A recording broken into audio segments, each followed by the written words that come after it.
Okay, I've never actually been to the States because problems with my passport, blah, blah, blah, blah, blah. Plus, I've never actually wanted to go because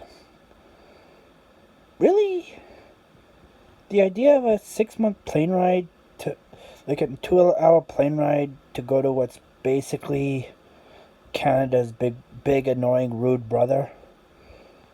Never. Maybe Disneyland one of these days and Vegas, but other than that, nothing really interests me. And of course, to bump into to see if I can meet some of the people out on my bucket list. But other than that, no. But heard this town hall thing that apparently a lot of the lands that back in the day, when the settlements came over there and the contracts were signed, the land that was given to the Native Americans, apparently the government's finally like giving it to them, and the problem is a lot of that land now has like towns and cities on it.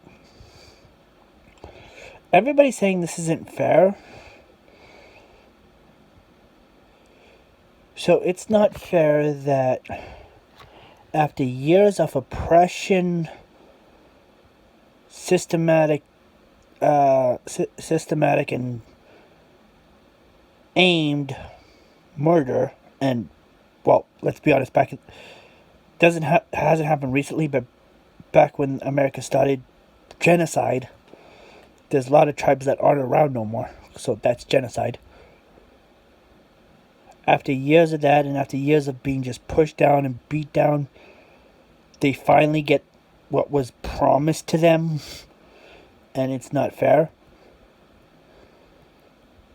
I'm sorry, if someone like legally gives me their house, signs the deed over, and then they decide to live in it, tear it down, build up a bigger house, but I still own the land, but they don't give it to me, and then years later, they decide to,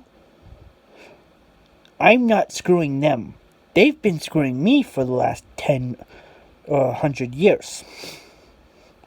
So yeah, is this going to screw up a lot of the laws that are in those towns that happen to be on that land? Yeah. Is this going to screw around with the taxes? Yeah. Are they going to have to find some way to make tribal cops and regular cops work hand in hand? Fuck no. Like I said, I'm Canadian, and I've been friends with a lot of Native people, and had to deal with both sides of cops. If the choice is dealing with a tribal cop or dealing with a asshole cop that's gonna push my face into the cement, or a tribal cop that's going to, what's my worst talk to them? Oh, talk to me for 3 hours and try to sit down with me and straighten my life out. Like this, the worst thing I've only had three things with tribal cops and like hundreds of things with regular cops. So maybe it's not fair. But the worst influence I have with one is it wasn't really a tribal cop event. I don't think so. But guy sat me down for like 2 hours after I got caught.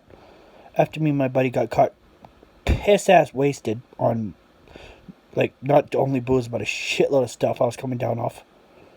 He sat me down when I was crashing for like 3 hours and talked to me about what my life is headed. Regular cops beat your brains in. Tribal cops try to straighten you out and try to make you go on the straight and narrow.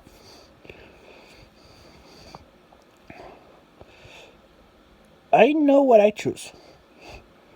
Just like the difference between a parent that beats you and a parent that beats you and takes away your stuff for no reason, or a parent that disciplines you so you straighten your life out, or a politician that takes money from taxpayers and from here and there to line his pockets, but also does good for the city, or a politician that only got into politics so he could skirt around the law and avoid prison time for the fact that he hasn't paid taxes on a lot of his places, his receipts aren't in order, like, or a politician that takes kids away from their parents, or yeah, this got off the subject, but yeah. Like, funny story that kind of correlates to the first thing. Wish I had my camera. I don't know if I even posted this yet or before, but I didn't have my camera at the time, but I might have brought it up. Guy at the flea market the other day was bitching at this lady to go back to her country. Chick was full-blooded creep. Full-blooded, I think, Apache. Full-blooded native. Dude had a hardcore Irish accent.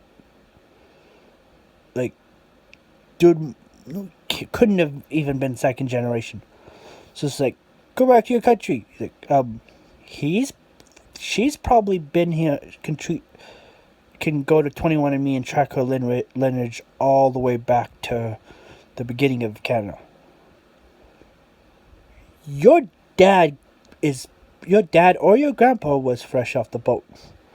If anybody should be saying that, not that you should ever say shit like that, because racist, sexist, homophobia, and all kinds of hatred is just wrong, evil, and stupid.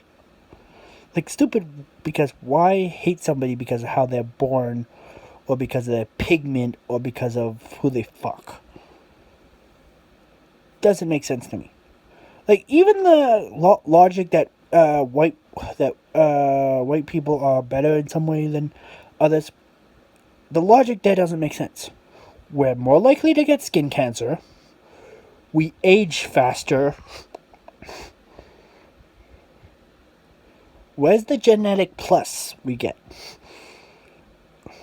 If anything, I hate being as pale as I am. Like, I can't stay in the sunlight too long, else I might get cancer. And I have to watch what I eat and how I exercise, or by the time I'm 40, I'm gonna look 60.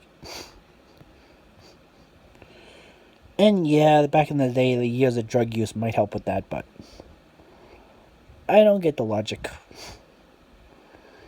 Like, I told you about Miss Fogg, right? I bumped into her. Chick was, I think it was 35 when I was in elementary. She's got to be pushing 70, 75 now. She looks the damn same. And I do mean damn. Maybe it's just the whole kid in me that still has that slight teacher thing I had when I was a kid. But she still look good. I look like shit. Of course, if I looked the same that I did in elementary, there'd be whole different issues, but